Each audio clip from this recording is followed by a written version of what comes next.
step away at least from the edge. They're not going quite out to that Leona level. They'll bring it back in a little bit here.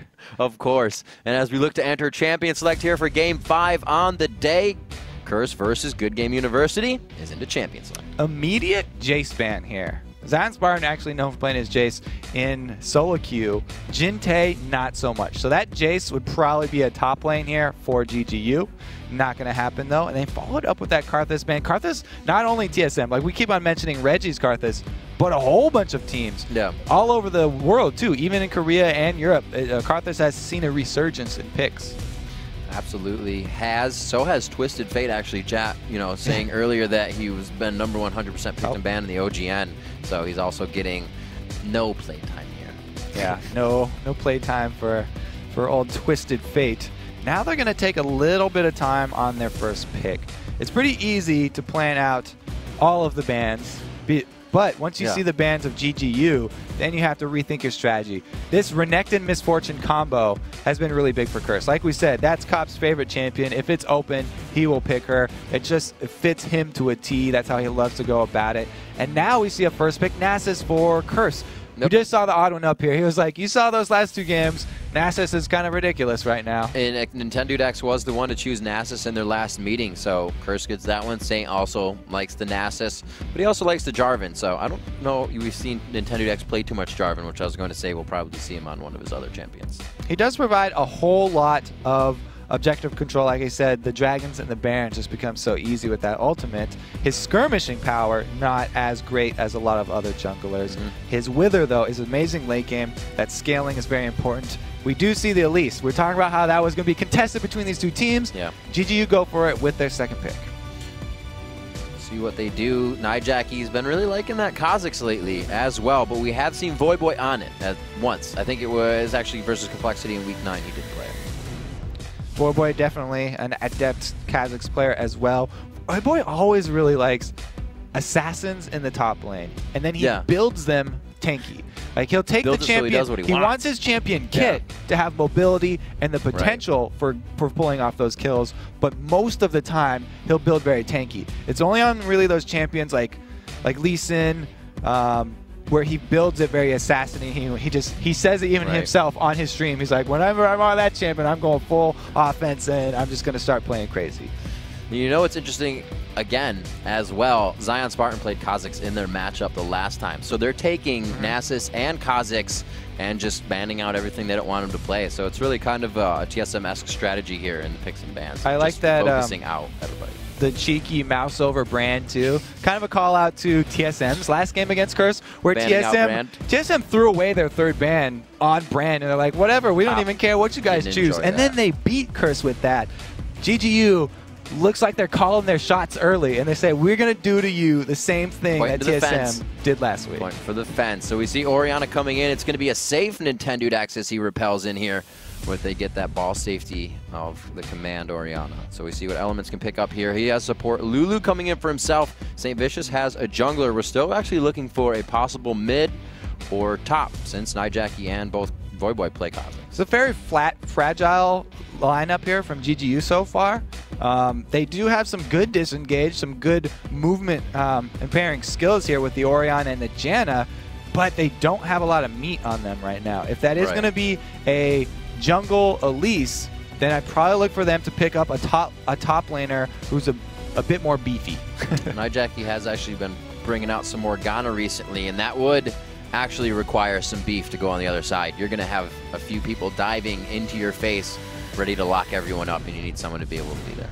So this is a very interesting strategy here from Curse. Last time we just saw Complexity talk about we like to combo the Gragas with the Kha'Zix because Gragas can split everybody up, and then Kha'Zix will go for those isolation kills. Same idea, actually, with Morgana, because although she doesn't push people apart, if she gets in there, uses his ultimate, everyone's going to run for the hills because they don't want to get locked in on that stun. So it's the same idea where Morgana's going to force people to spread out, and then Kha'Zix goes in for those solo kills. A good pick on Janna there. It may help a bit. Obviously, the Black Shield is counters the Monsoon quite hard, but if it doesn't connect, they can save a lot of damage there on the Soul Shackle. So Daydreaming going to lock in Riven for Zion Spartan in the top lane. This is going to be, I believe, a new selection for him. GGU staying true to their style. They don't usually pick a beefy guy. So they're all just going very offensive champions. And we've seen that really be like they live and die by this strategy. If by the mid game they are not ahead, then it's very easy to just take objective after objective against GGU and just clean them off the map. But if they are able to pull off something early game, then they try and snowball this into that late game where they have enough aura items and everyone's level 18 where they don't really need that extremely beefy guy, and they rely a lot on their skill shots and their offensive abilities to really take out the threats of the opponent before the lack of tankiness really comes into effect. You know, like to say the best defense is a good offense. GGU really plays by that strategy. Absolutely. So what are we looking at for Riven Kazakh's top lane? Just going to have blades in your face. I mean, it's been so long since we've been able to just be like, oh, these two are matching up against these two are matching up against these two. It's so true. The Kazakhs and the Riven matchup, if it did happen, it would go to that Riven for the early game, especially if they go with Red Elixir. Riven can trade very well with Kazakhs. We've seen some people like 1G1D where they go level 1 all in with Kazakhs, though. So there are a few answers for Kazakhs. If he's able to get his isolation early against Riven, then he can have some answers. But generally, she's just got a lot of very early game advantages. Especially Riven. once she is able to, if she's able to hit level 2 before you, then she can really just make you pay for it.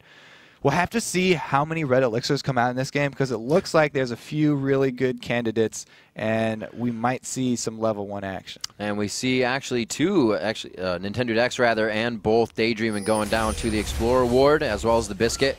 A few Elixirs coming out, one for each side, and that's going to be to the top laners. We do have a teleport on Voyboy, so he most likely going into that top lane.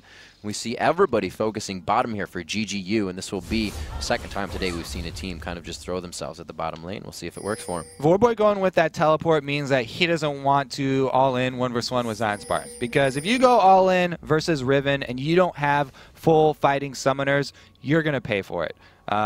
So he's already going top right now because they are blue side, and we only have Cop here sitting in the tri-bush. It looks like GGU might try and land a cocoon and pull something off here. Nope, they have the spider to check. Volatile Spider will pull out Cop. He actually hasn't chosen a skill yet, so he's not going to pull any crazy tricks. Not going to walk by anybody and get himself out. A minute in here, GGU is actually, they're spreading out quite a lot for the way they're checking Brush. If Zion Spartan would have found 4 people there, they would have lost somebody. They got to be careful here. Power in numbers, stick to the hit. And it looks like they're going to walk out safely. Yeah, GGU's scaling here. Having Elise pick her Volatile Spiderling instead of her Cocoon means that they were just going for that invade to get vision. They weren't looking for the pick. They didn't think they would grab a kill. They just wanted to get that Tri-Bush Ward up, or that Wraith Ward bush up, and they were successful at that. So mission accomplished. Now they return to their very defensive positions, and they have to be careful for a late invade here. They don't have any other wards put down on the map yet here. They're feeling very confident, and it's actually going to pay off because Curse don't want to invade either. And we haven't really compared it in a while, and Nijaki is really one of the last people to continue to buy it. The Flask versus the multiple pot in mid. How do they match up? And what are they looking for early late game kind of situation? Well, definitely it's you open yourself up to those early levels where the other one could all in you or something like that. I mean, Orianna, not too scary very early, especially Morgana. She's fine with starting Flask because she does have that black shield you can get to get you out of any ganks that happen early. With your flash up on Morgana, you should never be first blood, as long as they don't gank you before you grab your black shield. All right, we'll see if she can play safe. We do have the lane swap coming in here. GGU putting the AD carry and support middle as we see Jinte making his way down to the bottom lane. We'll see what these guys have moving out here. We see 1 sack from Nijaki, so he seems to be getting something situated as we see on their side. Obviously, the players can't discuss the game, so we make sure that nothing is really talked about. And I think it makes sense because, right, the guy fixing his computer isn't privy to what everybody else is chatting about. So it's a good rule. We get everything fixed, and everybody can get back up to the game. It is 2 minutes and 30 seconds into this one. It's going to be actually Voyboy's mouse. It's kind of giving him a little problem, so we get that fixed up and back underway with Game 5 here. If you're just joining us for the North American LCS, we are in very much so to Super Week. Some amazing matches already going down so far. Complexity coming out 2-0 on the day. Team Solo Mid coming out 2 on the day so far. So definitely have some standings being changed in the end of this of this week. Oh yeah, it's gonna happen. This is super weak. We've got 3 days of this for North America, and then there's also going to be some European games after that. 40 games over 5 days. Action-packed. 20 in NA. We actually are seeing the matchup, the Riven versus the Kazakhs, though, and it's very interesting because Voyboy, like I said, taking that teleport meaning the all-in is going to be very dangerous for him. He's probably going to be sitting back trying to CS for the first bit with his Void Spikes as we do get back into the game. So he might fall behind in CS early in this. Actually, as you can see already there, he's 6 behind right now. He missed one trying to get him with that Void Spikes, but it's fairly difficult. This is actually good for him too because since he did not place his ward yet, he doesn't want to overextend at all. And he's just fine. Zion Spartan's going to control that lane for the very beginning here. Daydream does get caught. Taking some damage. The tower shot goes on. It's not going to be enough Ignite to kill as it's negated by the health potion. But you're going to see Nintendo coming in here for some help. So Jackie already landed in a good binding here. St. Vicious is coming through to try and help clear out those waves. And the damage already from Curse onto this bottom turret going to hurt. Orianna not the best for 1 versus 2. She has okay AoE, which is going to need some help from this Elise, as we see Nintendo just hovering in that bottom lane. Zion Spartan having some fun with Voidboy in the top lane, making him chug potions, and really, it is kind of a big factor that Nijacky's able to push away a 2v1 before he even hits level 3. His lane is being controlled quite well, so he probably won't have any problems. Like you said, shouldn't be ganked if he has a splash up. Nasus is a great jungler to have on your team when it's all about the sieging, because he can just come by, throw up that Spirit Fire, and then peace back into the jungle. Okay, I'm going to go do my thing. They've got great AoE with that combo. The Tormented Soil as well as the Spirit Fire. As you can see, Jackie, of course, maxing that Tormented Soil first because he wants all that AoE damage. And meanwhile, Nintendo just waiting in the wings outside of the vision here for the bottom lane. Doesn't get anything to happen, though. And really not taken into consideration too much is that passive of Morgana, just allowing you to spell vamp everything back up, staying so healthy in the lane, so the flash just kind of works on top of that. That's that Tormented Soil able to just suck it up from each minion on spell vamp. So looking for another Dark Binding there. Mashme getting a little bit of poke onto the turret. They're actually not even trying to get damage onto Jackie. Yep, Saint comes by, another Spirit Fire. Hello. More time wasted by a Nintendo down in that bottom lane. He finally does leave, and he's looking for a little bit of an invade here. There's nothing on the red side of the jungle here. Now Jackie, he already has Black Shield leveled, so he won't really have to worry about a cocoon coming out. He has quick enough reflexes that if Nintendo shoots out a cocoon, he should be able to Black Shield before it lands, and it's not going to break it because it doesn't do damage. Well, he's wasted quite a bit of mana here. They may not know where St. Vicious is, but it looks like they do decide to back off. Nintendo Dax just kind of throwing in the same thing as what Saint's been doing in mid lane, soaking up some XP. Yep, Janna and Caitlyn actually really strong in the tower game here. You can see they forced Jackie back, and St. Vicious trying to stall them off now. He's great. The Wither on No Mashme as well as the Spirit Fire to clear. Oh, it doesn't quite clear out the ranged minions. It's going to give another few hits to that turret. Missing out on some gold. Saint, he's going to have to attack somebody else's lane now. So we'll see him holding that off for Nijackie. Nijackie actually only goes back and picks up a Doran's, and we look for the Sight Stone to be created by Elements. He picks up a Ruby Crystal on the first back here from the lanes. A lot of pings going, or not a lot, but pings going down in the bottom lane saying for Dragon, making sure we have a deep ward for an engage here. And you can see Voyboy, he did his job. He stalled out the early game there. He was just getting some CS. He's a little bit behind. But he has not gone down on potions, and he hasn't paid for the advantage that Riven has with that Ignite and with the all-in capability. Zion, as soon as he hits level 6, he actually backs to go buy. I'd like to see him go for an all-in as soon as he returns, because Riven with her ultimate and Ignite and Red Pot, plus the recent purchase, can 100%. Oh, he cancels his back. Never mind. He did cancel it. I don't know what it would be for him right now. He's only got 1,200. Looks like he could get a few more waves to himself and get back with that BF sword if he wants to. We do see Tier being picked up by Jinte in that bottom lane so he can keep his mana stacked up as he is just trying to fend off. Like you said, having a little bit harder of a time there than Jackie's Morgana. Voyboy biding his time because he saw Nintendo down bottom so long. He was able to save that ward, and now it's going to be he won't have to buy another one on his way back. Zion's probably going to shove this wave and force Voyboy to stay here. Voyboy so wants the back. This is the third or second time he's thrown on the blue pill, and he sees Zion Spartan come out of the bush. That may finally be what he needs. 50 more gold, and Zion has his BF sword, so they're looking to get out of here, both of them, quite soon. The middle lane turret pretty much even with the bottom lane turret too. So both of these AD and support lanes doing as much work as they can, but unsuccessful. About a third left for each of them here. As soon as this Twitch gets back to lane, the bottom will take a lot more, but we have 3 people converging on the middle for GGU right now. This is going to be scary. They have Saint there. They're really just putting back on the pressure. The traps being down. Mean Curse isn't going to do anything, so I don't know. Nintendo Dex not wasting time, but nearly reproducing anything for his team here. It looks like they may repel over and try to steal the blue out. This is a good job by Nintendo taking advantage of the vision. The only problem with this new meta of having the jungler come help you wave clear is that the other team gets vision of your jungler, and they can try and take advantage. He does finish it off very close there because he smited a little bit early. If Saint was a little bit closer, could have taken that one back. A successful blue steal there for the spider, and now he's looking top. Voyboy, pretty squishy and out of mana. Oh, that blue buff on Nintendo, very much so needed. Voyboy would love to have that right now. Oh, he cocoons a minion to walk right in front of him. There's the damage. Voyboy gets St. Vicious, and they kind of botched this one, forced to back out. Yep, exactly the perfect word there. Mess that one up. Now the Don't Match Me going to finish this middle turret, though. They are able to shove that one in, and the bottom turret goes down. Few seconds later, Cop already with the BF sword actually has a big damage advantage over that Caitlyn because she went with those early attack speed from the dagger. Zion Spartan had enough of that top lane. Finally, they've both backed. It's going to be a tier for Voyboy. Zion does get that gold for the BF sword, so like you said, maybe he can turn that back around. The Doran's coming out for Voyboy as well, so he can get himself some HP along with his fight. That was the all-in attempt there. A little bit uncoordinated. They definitely have to work on the execution from that one.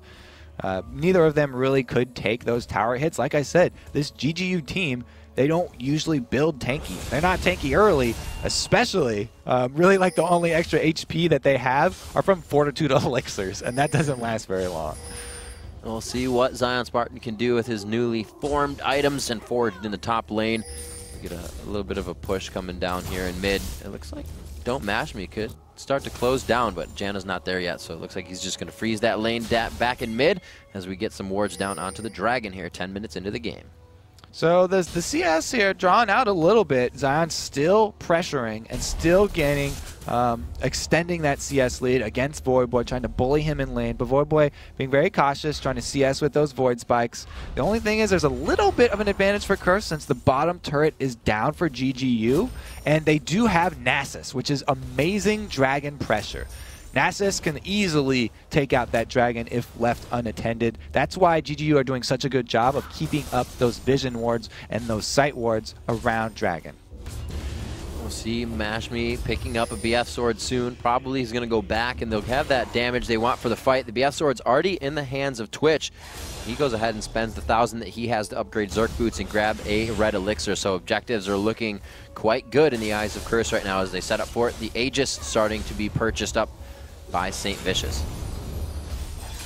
We have Nintendo grabbing up his blue. When you have Elise with double buffs, probably going to look for another gank. Hopefully this time they'll be able to manage that tower aggro a little bit better.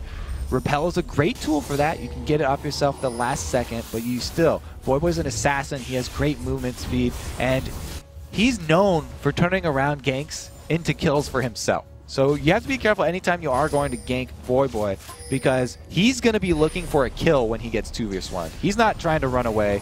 Here is Curse trying to force that dragon I was talking about. There's the ultimate from Saint. They're going to burn this one down very quickly, and Nintendo's in the base, so that's going to be a free dragon for Curse. I was going to say, if they can actually get a good push on top lane, Voyboy would have to can teleport down to do that, but they didn't even need Voyboy to teleport down. He still got his 1v1 going on in the top lane.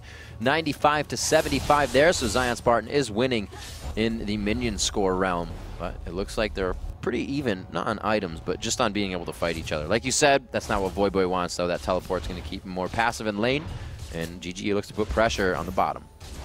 And Nasus really benefits from these stagnant early games because he's all about farming and he's all about those objectives. His great pressure right there coming to fruition, whereas Elise is all about ganking straight from level 3. She wants to make plays happen. They haven't come here yet, and he's looking again down bottom, just waiting in this bush, but still unable to get a pick yet.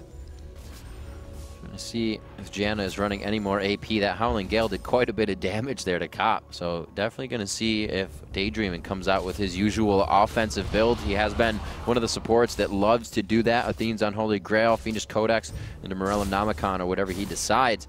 Or Daydreaming rather, usually helping his team in that late game as the support. Still pushing in the bottom lane, Nintendo X very patient this game, and it may pay off. Oh, he misses the cocoon just to the left. Element throws himself into the fight, knowing that Saint's going to be on the outside. It's going to be a big fight here. GGU is really throwing themselves into the fire. Mashme knows he's going to go down, so he tries to make it a 1-for-1 with assists on the side, and it's going to be the Volatile Spider. Another cocoon missed by Nintendo there, forcing himself to flash out of this. Boy gets the spikes down and the slow. Will he want? And he wants to take the red buff, rather. I don't know if he's going to get it. Daydreaming shields and puts himself in front to keep Nintendo X safe. Jackie comes in from the side too, but it's a little bit too slow. The shockwave does not catch Boy. Ooh, very close. They may not have wanted that reinitiation. They were still quite low, but it was a good job at getting the fight disengaged. Zion Spartan was pushing the top the whole time. They get some movement there. They also get 2 blues in a row off of Curse now. So GGU, they're up a turret, and they also get the blue steal you're talking about. Plus, they actually got the first blood out of that. Since Elements went a little too far with that all-in, he wasn't aware of the counter gank by Nintendo. Don't Mash Me just went for it, and he got the first blood money. Slight win for them there. Quite far into the game here, 13 minutes. We see some first aggression from both teams. It's going to be 1,000 gold in favor of GGU. And we're going to see where they decide to position, or where they can position after this. The wards have gone down, quite a few vision wards for Curse. 1 on the top side of the jungle and 2 on that bottom side, which they really don't need to focus on at this point as the objectives are down. Cop and St. Vicious here walking together. They may be able to find GGU Daydreaming here. Because Daydreaming get too close. He's got the slow. The Wither goes down as well. The shield may not be enough for the Expunge to finish him out. Cop picks himself up a kill. Yeah, easy kill right there. So much slow from that Wither and that Venomous Cast stacking on top of each other. And you can see really the difference between the junglers and the CS here. St. Vicious, a whole 20 CF up on Nintendo. That's just how much time Nintendo has spent in bushes, running around the map, trying to pull off ganks that have been, for the most part, unsuccessful. They finally got something to happen down in the bottom lane with this, with St. Vicious also coming, but the discrepancy in farm is actually going to start paying a toll now. Now Nasus, his only level 1 Siphoning Strike. It's still very early in the game, and so St. Vicious only has about plus 90 damage on that Siphoning Strike. It's only 14 and a half minutes though. That's really going to become a factor much later in the game. So Nijaki clearing out some wards so he can stay safe in that mid lane. Jinte finally returning there. He gets his own blue buff, so he's going to be able to push safely in the short lane there. St. Vicious clearing up Wraiths as everybody is just really looking to get that next fight in, but they're not ready with the items yet. They're going to go back, see how much gold we actually have on each side. 1,500 gold in the hands of Jinte, 1,000 gold for Don't Mash Me on the AD carry, and it's really the same on the other side. 1,300 for Cop, Nijaki in mid, 1,400. So the carries really looking to get those items and push their power a little bit more. In GGU, they are still ahead in gold, and they've done a good job of patching up the weakness of that missing bottom turret. They have some wards not only at the dragon, but also inside their own blue. So they're trying to still defend the rest of their jungle, even though their turret is down.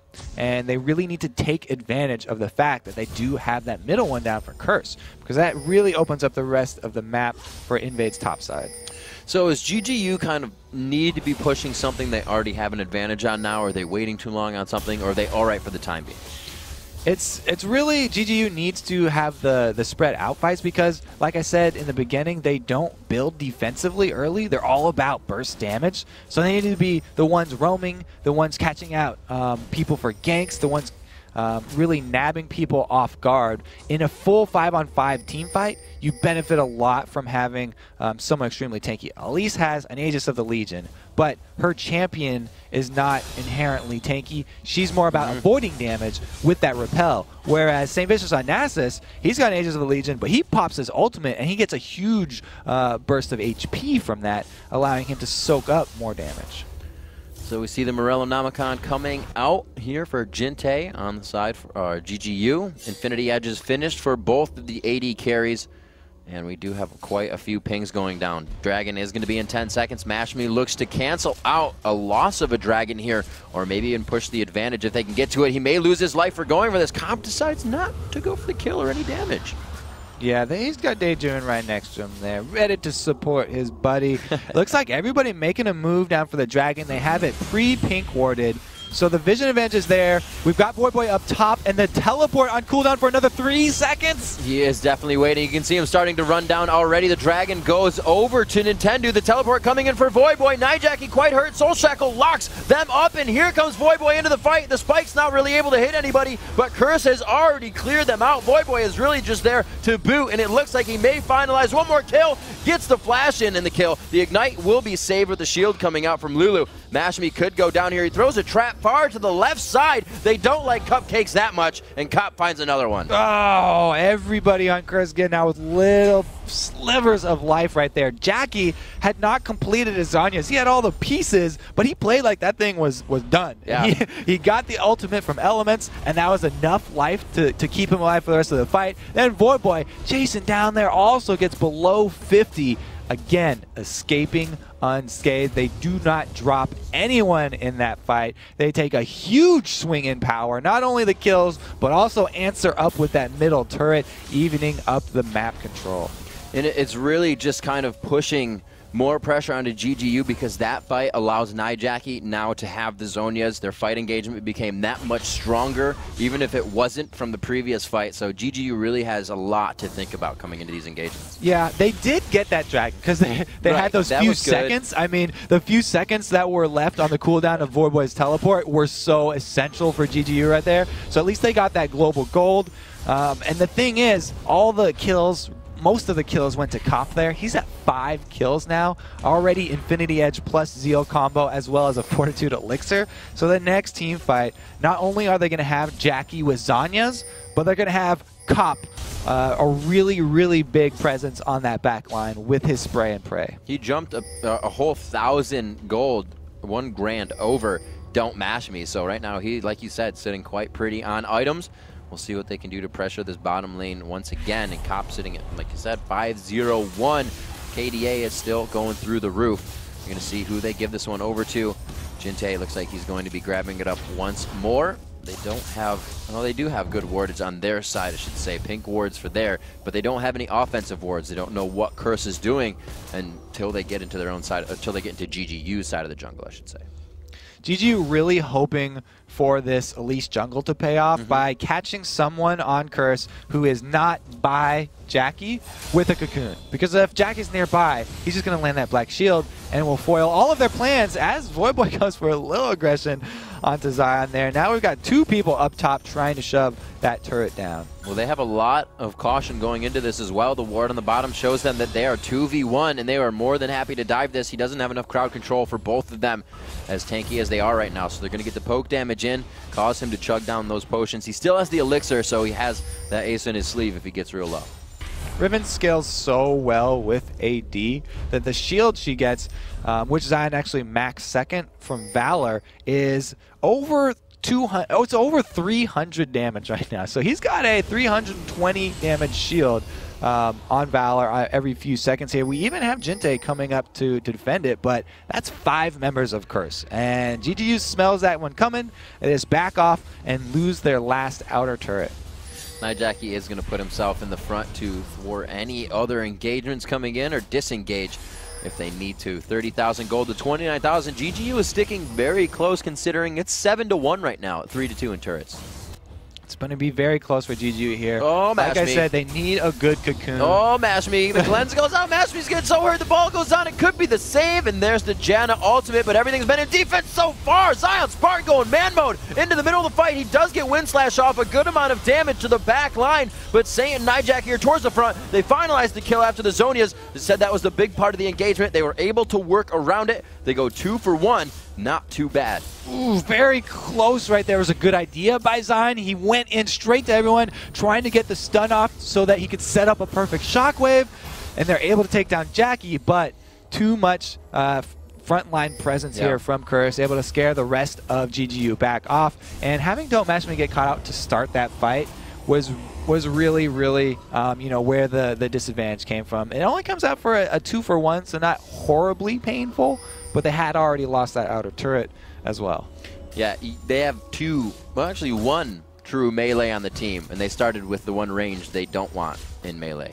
Mash Me needs to get a little bit better on the positioning for that. Being in the jungle by himself, maybe a little bit of miscommunication.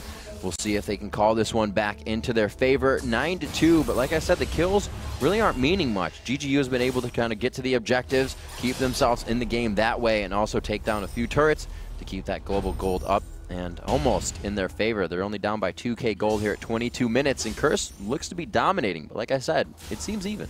Yeah. It's weird. I mean, it's really weird. You can look at it two ways. Since Cop has 7 of the kills, he's true. really powerful, but if they catch Cop out with that cocoon, like maybe he tries to stealth in somewhere and there's some vision for GGU, then GGU can just wipe that whole gold discrepancy off the map at the beginning. So unless Cop misplays this and gets himself into a bad situation, Curse definitely have the upper hand. But if they're able to snipe him out early, Jintei now getting caught. The shockwave does go off though. Oh man, that expunge damage is so much. Yeah, I figured it was going to take him down even right through the shield. 8-0-1. Cop cannot be stopped. 23 minutes into the game at 10-2. Curse just sets themselves up for a bushwhack on GGU. So the thing is, Cop can do that to pretty much anyone on GGU's team. That happened just to Jintei right there, but that could have easily been any one of the other members. We do see a lot of pings coming out from Saint, trying to clear out the vision around Baron, because even though it's very early in the game, he is on that Nasus, and Baron is always a threat here from Curse. It would be great for them to just bait GGU into a bad position. They could easily pick off somebody. Voyboy has his teleport up, split pushing down bottom, still has to be careful of Zion though. Oh no, Cop catches another one, forces the flash on Daydreamin'. He is going to be forced to stay safe in the back. Cleanse looking to come up on Mash Me, Ignite on to Jintei along with his ultimate. So the summoner spells are almost ready, and Voidboy is going to look to 1v1 Spartan here possibly. Oh, come on, do it. We could have a reverse 1v1 bottom lane where we have Voidboy and Zion here. Just some recreating a little of the action between Soaz and Wicked.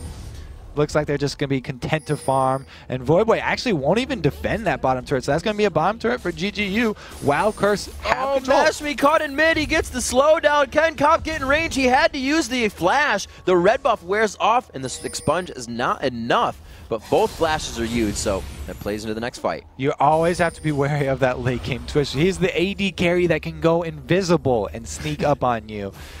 That's actually might be a good thing for GGU if they can get Cop a little overconfident and get Cop into the mindset where Cop's trying to go very deep in 1v1 people, and then GGU starts leaving vision wards around, but St. Vicious has the black shield. He wants to catch somebody. Can't. Oh, Nintendo does get caught. The black shield keeps him getting popped up, but he eats the cupcake. Great job there from Don't Mash Me placing that earlier. Jintei taking quite a bit of damage, not in range to get hit anymore, and just that disengage of Janna right now playing huge dividends for GGU. It seems like Curse are not coming up with anything, but they keep catching out people and getting flashes after flashes after flashes. GGU is gonna run out of flashes pretty soon here. Don't Mash Me has to use his cleanse, really, and they're taking a lot of pressure. It's gonna come down to, I don't know if he'll do it now with the oracles, but it's gonna come down to elements that flash, that Lulu wild growth, throwing himself into the fray and walking right out as his team decimates the HP bars of GGU. We'll have to see if they try for that engage. They really don't have any other jump-ons, but Nijaki and his flash is down, so it's gonna be a slow and roll dark binding if it's a catch. They look like they're content to shove here. Saint actually going around the backside, taking a little free harass. Zion still pushing in that bottom lane. Voidboy can't fully engage him, But Zion is only getting a few hits off on the turret every once in a while and then pulling back out. So it's pretty even in this top and bottom siege. Curse have had enough. They're recalling. They want to group back up. Bulwarks are finished, and we're actually getting a Sightstone on St. Vicious as well. I think this would be the first time he brings that out.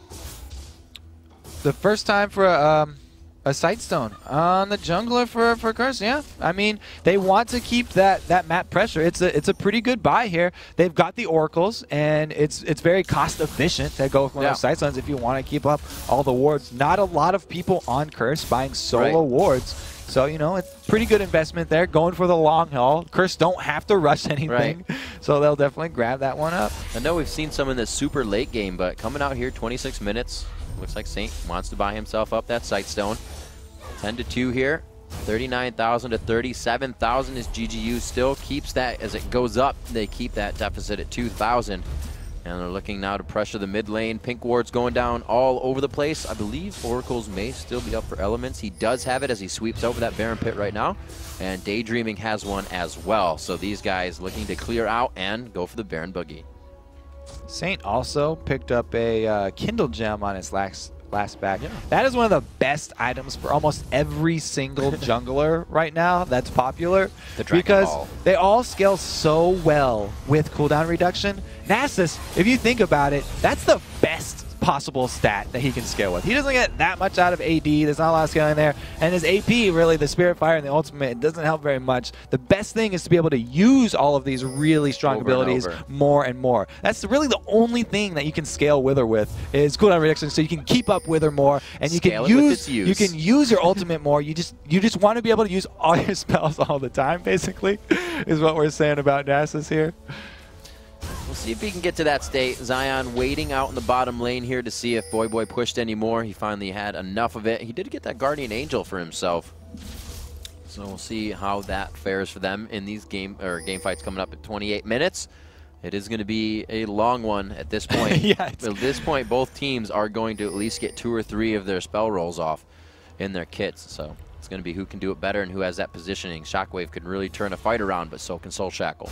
Looks like we are going for a long one here, guys. Zion back to the bottom. Rest of the team up top. We've got the 4-on-4 up by there. The only thing is, Void teleport option is open. Curse doesn't have a really reliable means of snagging someone, though. They just have to hope for a Jackie binding. The Wither hasn't been quite as effective as they would want with snagging someone out and forcing a fight. So if Void comes up top and teleports and they don't get that catch, then Zion Spartan is going to wreck this bottom turret. And Void has to be careful. Oh, man. They could go for this fight. They're trying to engage it. That one ward is really going to be the death of him. They finally get it. That is usually the way it goes down. But look at this 2-man sneak going on. They don't have coverage, and they have to know that Comp isn't there to start dealing the damage. But what can GGU do about it?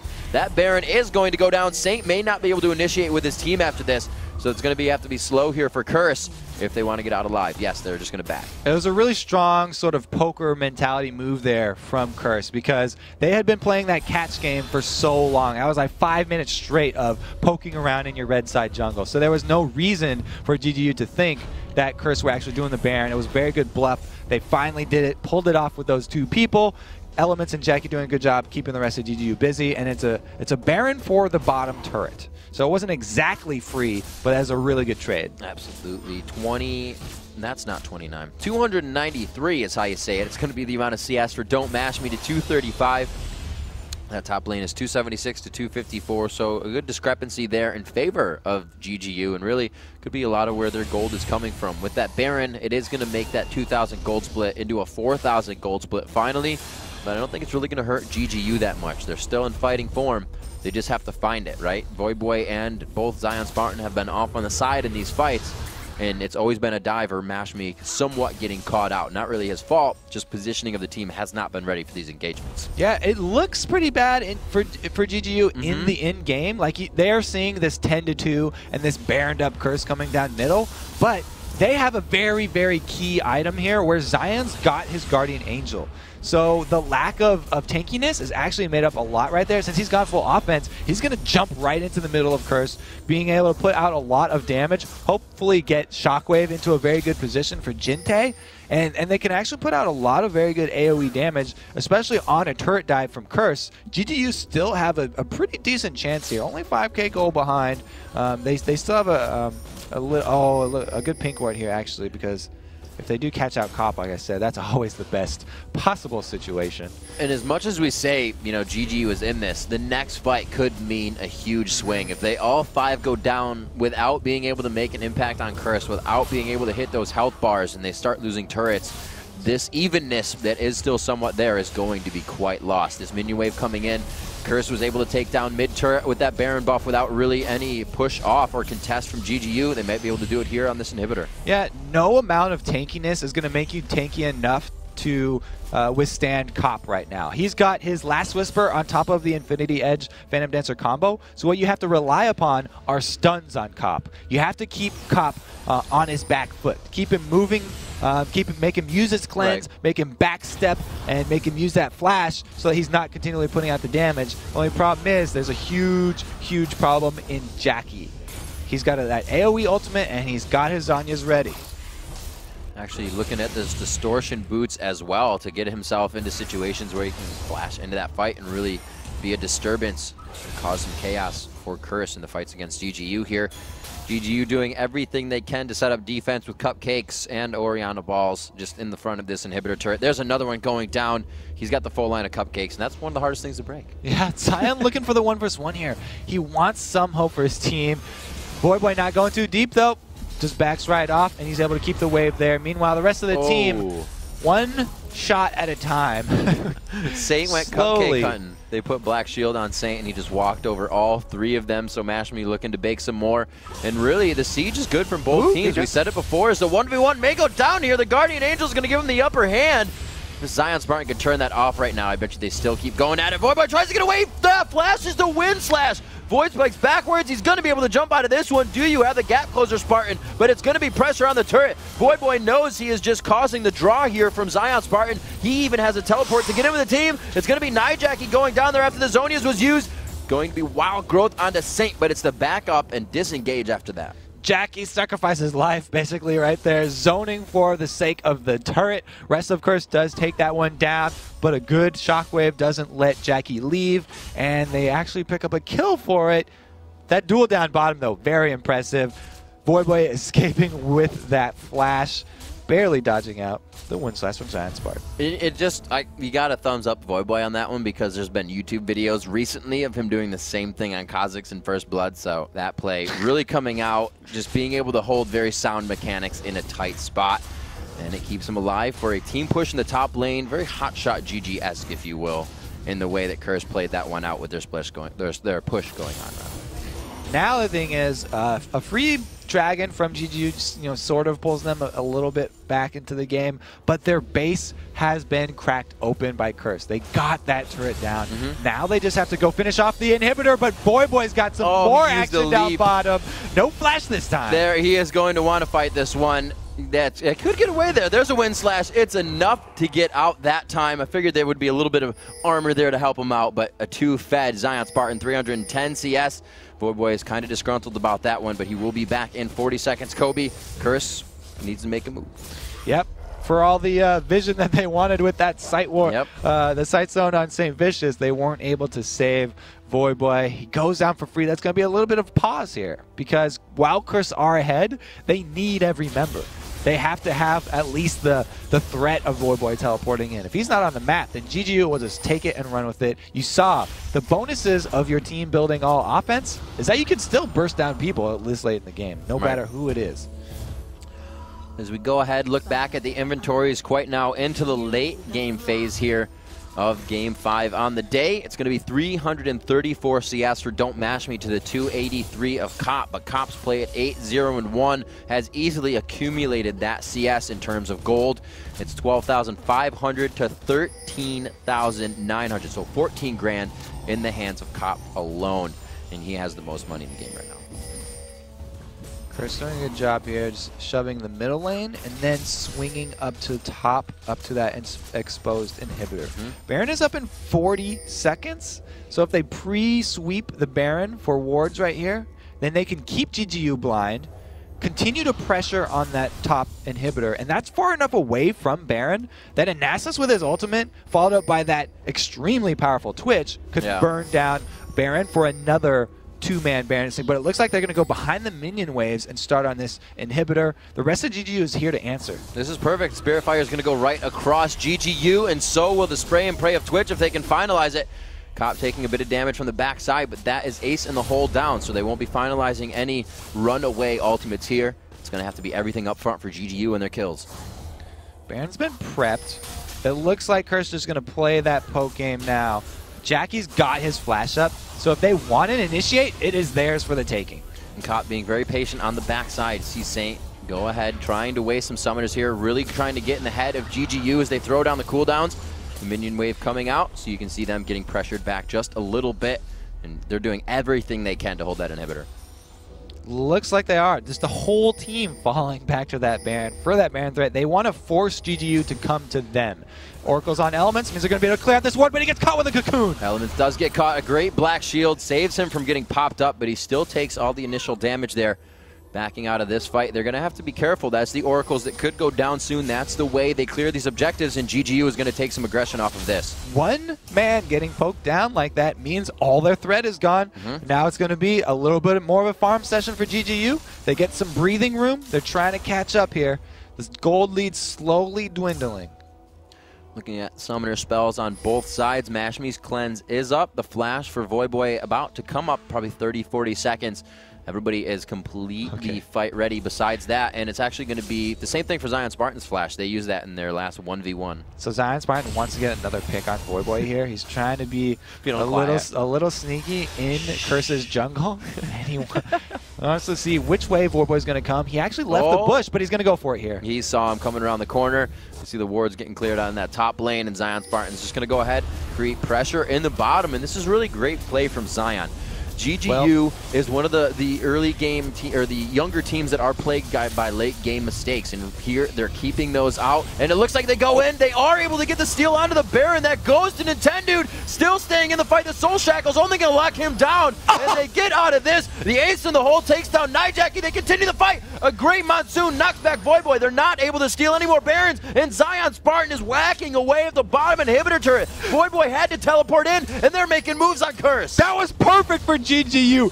Nintendude right there going in, making Saint Vicious look silly with the smite steal, and then Jackie came out of his Zanyas at the worst possible moment right there, takes the Caitlyn ultimate for Cop against his will, and ends up going down for an even 1v1 trade, but GGU got the Baron and the inhibitor turret. Historically, in statistics, Curse is supposed to go 5-0 this week, and GGU has different things in mind. They look to take this game, cresting 39 minutes. They've taken Baron. They just took out a few good members of Curse, and they now look to push some lanes. Zion Spartan during the whole foray in the bottom lane, pushing down the inhibitor turret. They played the waiting game, and it just paid off huge for them right now. The question is, great, that was an amazing play. We got so much out of that, but where are we going to go moving forward? We've got an exposed inhibitor bottom. The only thing is our top is also under pressure. So we have to clear out the top minion wave first and ward up this side of the jungle so that Curse don't sneak in there.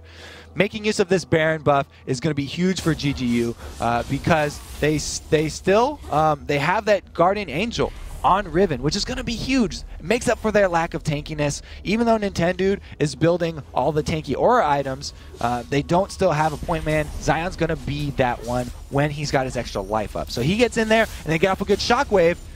They could very well just turn this game completely around. And it kind of goes to show they finally found the fights that have been showing that we've said it's close. This game is even. They may be down 6 or 7 kills and 2,000 to 4,000 gold, but they have what they need to get in, and it is true. All of that damage is onto Cop, like we said earlier. It's not spread out amongst Curse. All right, so they choose to get the Dragon. That's a little bit more gold, but that's not going to change the game for them at this point. They need to get into this inhibitor and force the fight while they've got Baron up. Baron is going to be everything that GGU are putting their hopes on right now. They need that power boost, and they're just going to have to hope for something to kill Cop twice, because Cop has answered the Guardian Angel of Zion with a Guardian Angel of his own.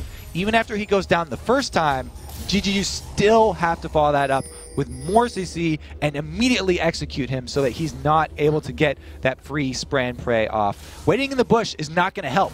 You did that by yourself, Zion, but your whole team is not going to do it. Curse are not going to step outside their base. They know you have Baron. They will not make that mistake. Curse is in. We are acting on your next mistake mode. This is exactly where that experience of being a veteran comes into play, knowing what to do when you're in the utmost of turtle situations. They have great siege clear, so they don't have to worry about the poke coming in. They're playing this one smart. They got the blue buff on Nijaki, so they can just spit out Tormented Soil rather, keep the minions out, and they're going to look to find GGU's mistake. I always mention it, though, at the beginning of these fights. You want to keep your eyes on Jackie when he's got his flash up, because that Morgana initiate is going to be crucial for them.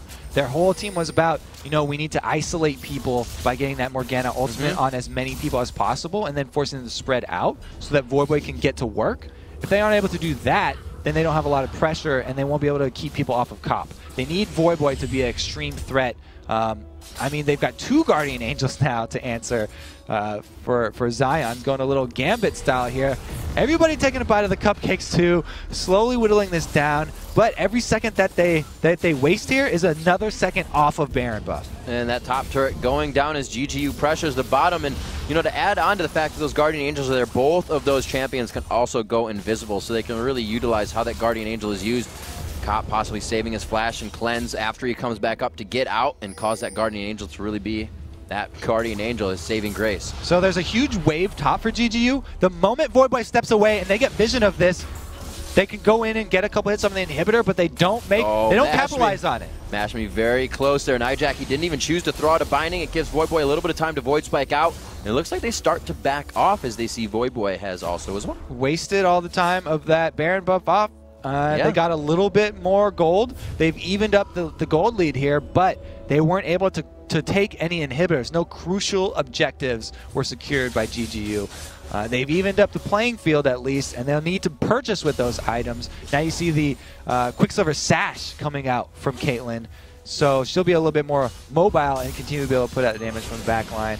But the Guardian Angels are really going to be the crucial items here. There's 2 extra lives for Curse, whereas there's only 1 extra live for GGU right now. And this game, after being 4,000 difference, is now 400 different, as they actually 300 gold difference in favor of Curse. It's really not in favor of anything. They are going to have to earn this next fight.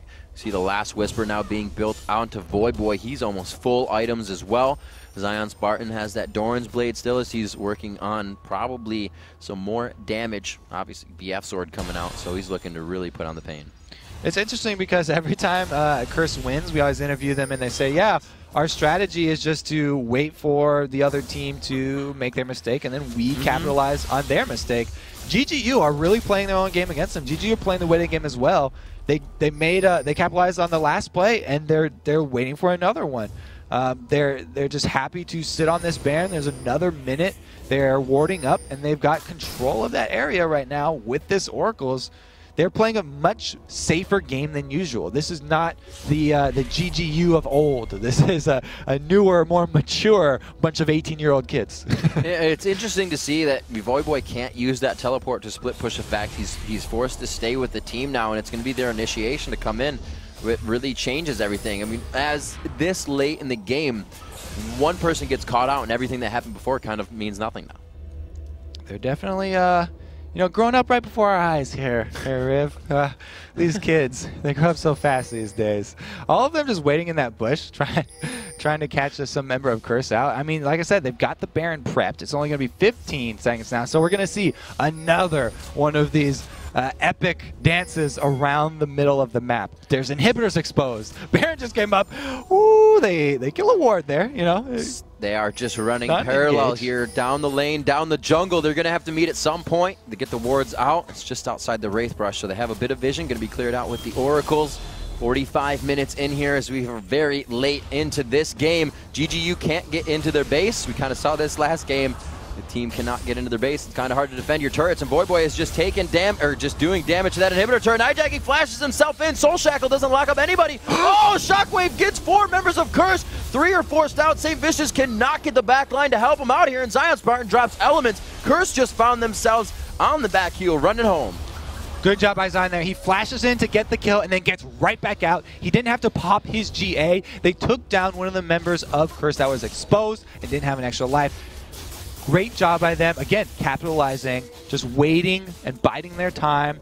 Curse were really far and they got a lot of damage on that middle turret, but a player down this late in the game means that now GGU are able to force a lot of pressure onto Baron. Mashme going to shoot it from over the wall here as Nintendo applies all of those percentage damage moves that Elise has in her kit. We see Mashme has actually picked up the Fury boots. You can see that buff stack on him, making it look like he's going all fast when he's not even moving. Takes to the air and back to the ground. Looks like they're going to be able to drop Baron here. 46 minutes, a second Baron in a row going into GGU as Curse wants a little bit of blood here. Voidboy taking ace in the hole from the side. Steps on a trap because he just wants a cupcake. Everybody just loving those. Don't Mash Me is King Baker so far. They capitalized on their one kill that they got. It was, you know, half of a turret, an inhibitor turret's life for a kill and a Baron right there. Again, the second time around, I'm definitely looking for GGU to actually take down an objective. That bottom inhibitor, I'm looking at you.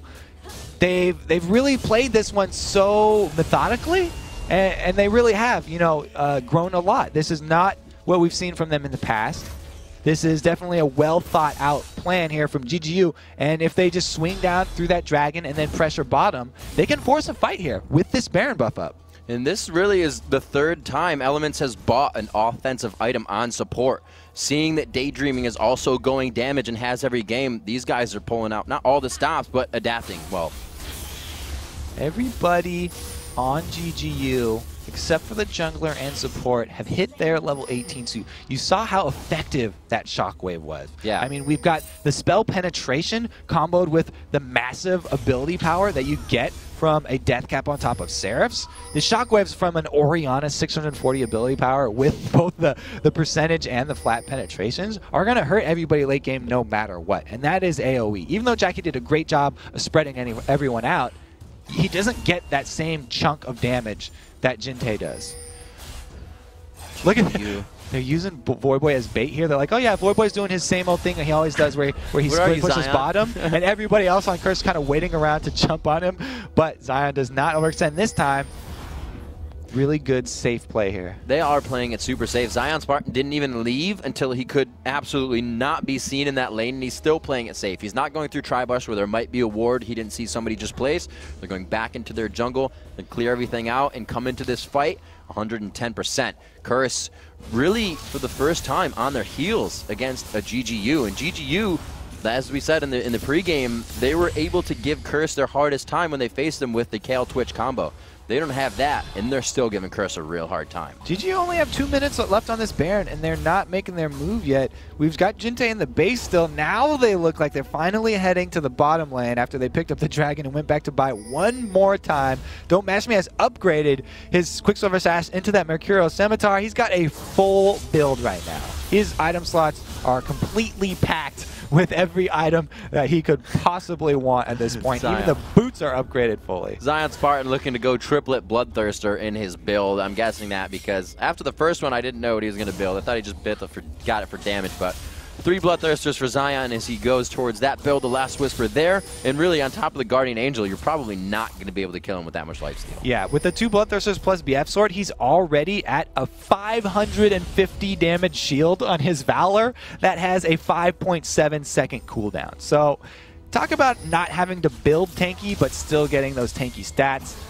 Really showing up big there. We have an imminent fight coming. So everybody who's been waiting, time to wake up. Here we go. We've got the Baroned up GGU. We've got an inhibitor exposed, and they want to force it now. Again, Jackie is going to be the focal point for Curse. He's got his flash. He wants to initiate, spread the team out. Ooh, there we have a Cocoon. Almost the icing on the cake that they need to take down this inhibitor. Mashme trying to put some defensive traps.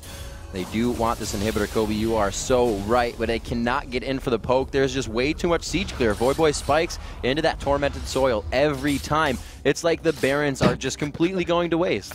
I love how, since they have Black Shield, Curse are just eating up every single cupcake Don't Mash Me can bake. Right there, Jackie grabs a couple for himself.